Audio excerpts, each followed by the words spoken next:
खुदा उनके लिए सिफारिश करता है, वो अपनी कुर्बानी देने के लिए तैयार है कौम इसराइल के लिए। तो खुदा ने उन पर रहम किया। लेकिन फिर भी हम देखते हैं कि जितने लोगों ने उस मैदान में रहकर बुत परस्ती की, वो सब के सब वहीं हलाक हो गए। और एक नई नस्ल जो है वो वहां वादा के मुल्क में पहुंची, सिवाय यशुआ और कालेब के। ये दो लोग उनके साथ गए। और यशुआ जो है वो मूसा की वफात के बाद कौम इसराइल का रहनुमा हुआ ताकि उनको वादा के मुल्क में पहुंचाए। और वहां जाकर हम देखते हैं कि उन्होंने अपने लिए बादशाह माना, खुदावंद के कला को रद्द कर दिया। खुदावंद को अपना बादशाह नहीं, बल्कि कहा कि शमूएल नबी से कहा कि हमें दूसरी कौमों की तरह एक बादशाह दे दे ताकि हम भी अपने बादशाह की रहनुमाई में चलें। तो हम देखते हैं कि इन सारी बातों को वो सामने रखकर एक बादशाह उनके लिए चुना गया, साउल बादशाह। और साउल बादशाह ने भी खुदावंद को रद्द किया और वो एक जादूगर के पास चला गया। उसके बाद खुदा ने शमूएल से कहा कि तू मेरे लिए दाऊद को मुंतखब कर, दाऊद को चुन ले, क्योंकि वो मेरी मर्जी के मुताबिक मुझे मिल गया है। और हम देखते हैं कि जब दाऊद बादशाही करता था तो पूरी दुनिया में इसराइल की तरफ तमाम निगाहें थी, इसराइल की तरफ सब लोग देखते थे, तमाम कौमें देखती थी, बादशाह देखते थे, सल्तनतें देखती थी, और सब कहते थे कि यरूशलेम अजीम है।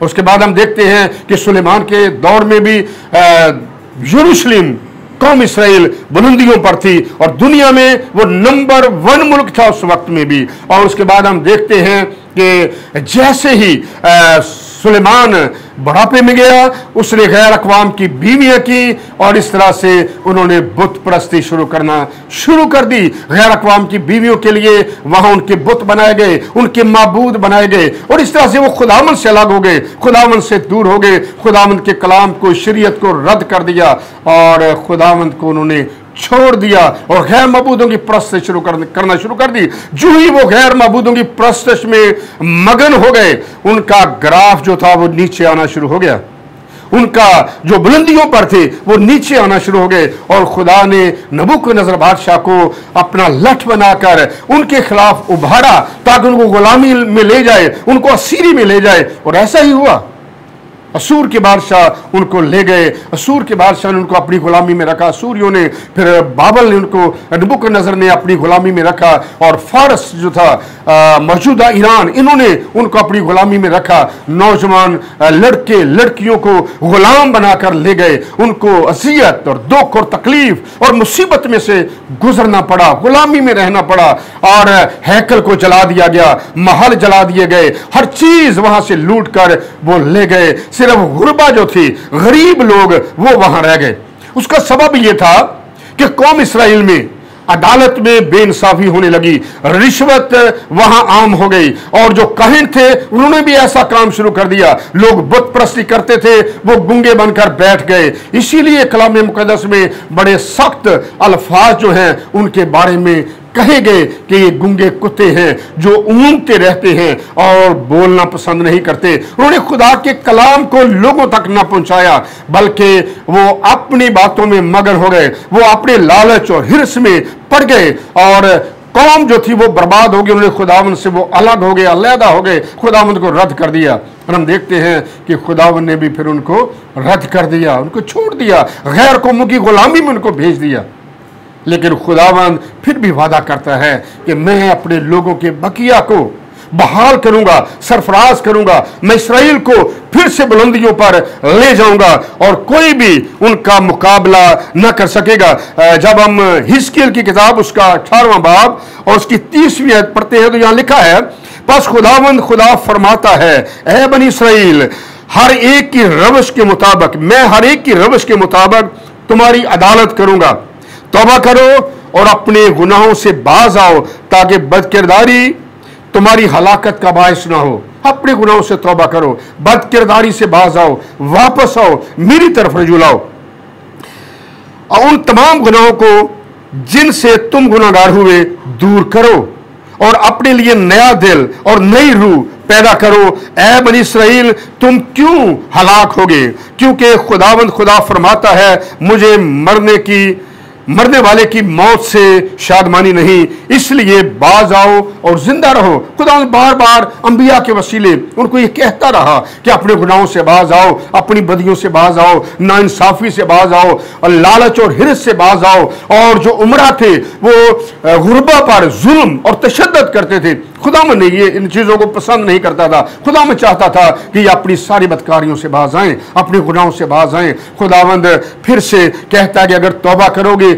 मेरी तरफ रजू लाओगे, तो मैं तुम्हें सरफराज करूंगा, मैं तुम्हें बहाल करूंगा, मैं तुम्हें बरकत दूंगा, मैं तुम्हारी मुश्किलात को, तुम्हारी परेशानियों को, तुम्हारी फिक्रों को तुमसे दूर करके फिर तुम्हें बहाल करूंगा और तुम्हें नया दिल दूंगा। मैं अपना रूह तुम पर उंडेलूंगा और मैं तुम्हें सरफराज करूंगा और मैं तुम्हें बरकत दूंगा। और जब हम कलाम मुक़द्दस का मुतालिया करते हैं, आज के माहौल को देखते हैं, तो आज फिर हम देखते हैं कि कौम इसराइल बहाली की तरफ बढ़ रही है। कौम इसराइल फिर से अपने ममालिक में, अपने मुल्क में इकट्ठी हो रही है ताकि वहां खुदावंद के नाम को जलाल मिले, वहां खुदावंद के नाम का झंडा बुलंद किया जाए।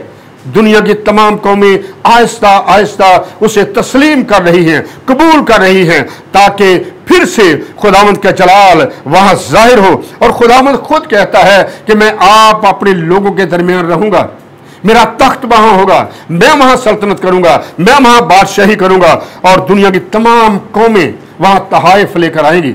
ये यरूशलेम की बहाली की बात है। और आज हम देखते हैं कि यरूशलेम फिर से बहाल हो रहा है और कौम इसराइल फिर से बुलंदियों की तरफ बढ़ रही है। आज कौम इसराइल का पूरी दुनिया पर असर है और पूरी दुनिया की कौमें, कबीले, उम्मतें और अहले जुबान सब के सब यरूशलेम की तरफ देख रहे हैं, कुछ मोहब्बत से, अकीदत से और कुछ नफरत से, लेकिन सब यरूशलेम की तरफ देख रहे हैं क्योंकि खुदावंद उसे बहाल कर रहा है और उसे बढ़ा रहा है। और जब हम ज़करिया नबी का सहीफा उसका 12वां बाब इसको हम पढ़ते हैं तो यहां कलाम मुक़द्दस में लिखा है, दूसरी आयत, देखो मैं यरूशलेम को इर्द गिर्द के सब लोगों के लिए लड़खड़ाहट का प्याला बनाऊंगा और यरूशलेम के मुहासरा के वक्त यहूदा का भी यही हाल होगा।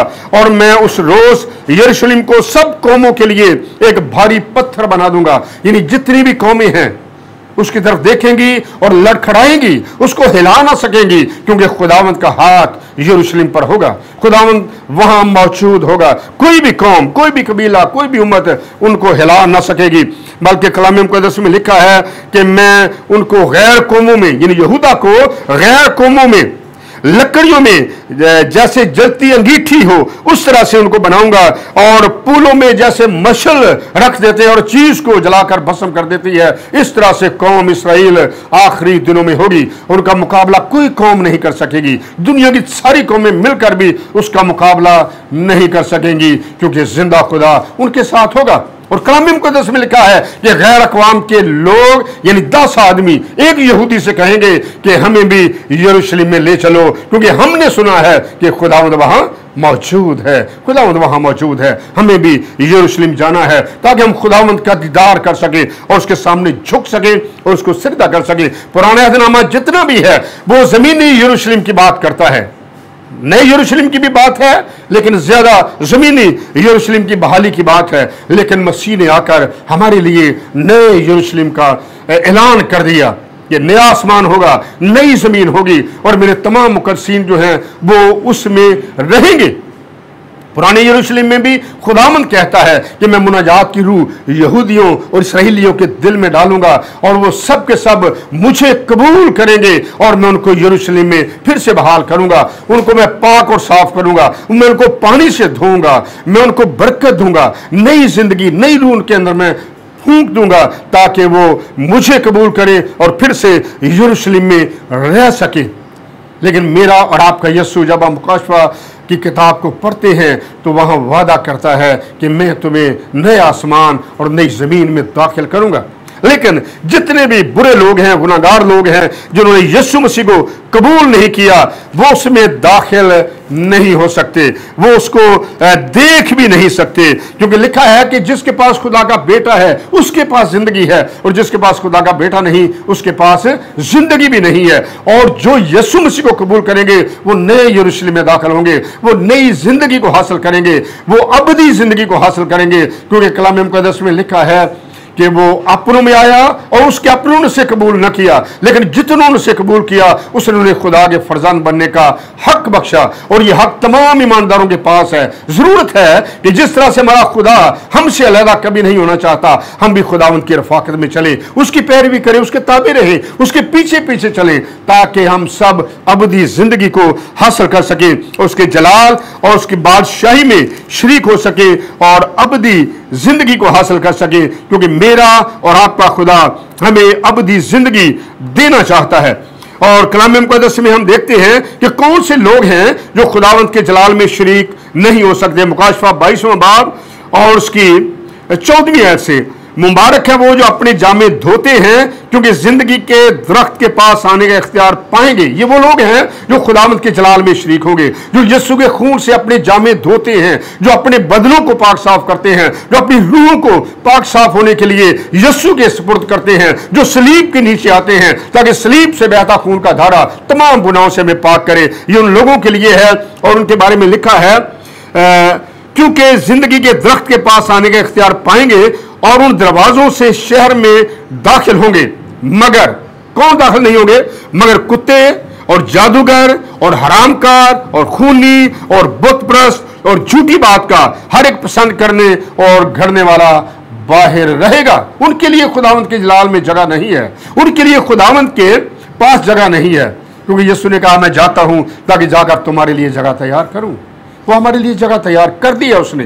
वो चाहता है कि हम उसके साथ जुड़े रहें, उसके साथ पैवस्त रहें, हर रोज अपने गुनाहों से, अपनी खताओं से तौबा करें, उसके चरणों में झुककर, क्योंकि वो मुआफ करने वाला खुदा है। वो कहर करने में धीम और शफकत में गनी है, जो हमेशा अपने शफकत भरे हाथों को बढ़ाकर हमें छूता है, हमें बरकत देता है, हमारी कमजोरियों से, हमारी बीमारियों से, हमारे दुखों से, हमारी तकलीफों से हमें रिहाई और आजादी बख्शता है। इसलिए हमें शिफा के पीछे नहीं भागना, बल्कि यीशु के पीछे भागें, यीशु की पैरवी करें, यीशु को अपने दिलों और जिंदगियों में जगह दें, ताकि शिफा भी पाएं और अबदी जिंदगी को भी हासिल करें और नए यरूशलेम में भी दाखिल हो सकें।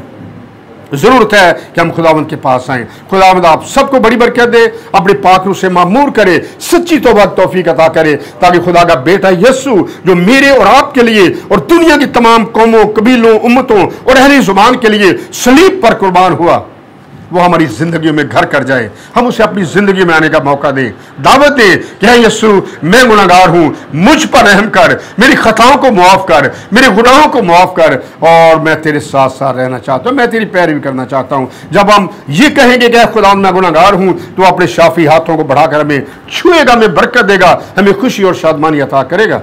खुदा ने इब्राहिम को चुना ताकि वो दुनिया के लिए बरकत का बायस हो। आज खुदा ने ईमानदारों को चुना है ताकि वो दुनिया के लिए बरकत, खुशी और शादमानी का वसीला बने। जितने भी खादम हैं, जितने भी कलीसिया लीडर हैं, सबसे यही दरखास्त है कि रूह से मामूर होकर दुनिया में निकले, अपने लोगों में, गैर कौमों में, ताकि लोग रूह की रहनुमाई में इस जिंदा कलाम को कबूल करें, खुदा के बेटे को कबूल करें, ताकि अबदी जिंदगी को हासिल कर सके। क्योंकि यीशु के बगैर कोई निजात दहिंदा नहीं है, यीशु के बगैर कोई शिफा देने वाला नहीं है, यीशु के बगैर कोई निजात देने वाला नहीं है। दुनिया का एक ही निजात दहिंदा है, वो मेरा और आपका यीशु है, जो अबदी जिंदगी में अता कर सकता है। और हम उसके चरणों में झुके, उसका शुक्र करें कि वो हमें नई जिंदगी में दाखिल करे, नए यरूशलेम में दाखिल करे, ताकि हम सब हमेशा उसके साथ रह सके और अबदी जिंदगी को हासिल कर सके। आमीन।